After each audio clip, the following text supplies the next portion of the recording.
എന്നാൽ പ്രാഥമിക വിദ്യാഭ്യാസം പോലുമില്ലാത്ത യോസേഫിനെ മിസ്രൈമിലെ മന്ത്രിമാർക്ക് ജ്ഞാനം ഉപദേശിച്ചു കൊടുക്കത്തക്കതിൽ എന്റെ ദൈവം മാനിച്ചെങ്കിൽ ഇന്ന് രാത്രി സ്തോത്രം ചെയ്ത് ഞാൻ പറയാം, ദൈവത്തിന് മാനിക്കാൻ കഴിയാത്തവരാരുമില്ല, ദൈവത്തിന് ഉയർത്താൻ കഴിയാത്തവരാരുമില്ല.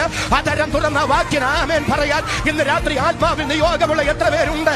അവരുടെ കരമുയർത്തി, ശബ്ദമുയർത്തി ഈ രാത്രി ദൈവത്തിന് സ്തോത്രം ചെയ്യുക. ദൈവത്തിന് സ്തോത്രം. ഹാമാനെ, നീ ഇസ്രായേലിനെ മുഴുവൻ ഉന്മൂലന നാശം ചെയ്യാൻ പദ്ധതി ഇടുന്നതിനു മുമ്പ് നിന്റെ തന്ത്രങ്ങളെ തകർക്കാൻ ഒരെസ്തേറിനെ ദൈവം അവിടെ എത്തിച്ചു.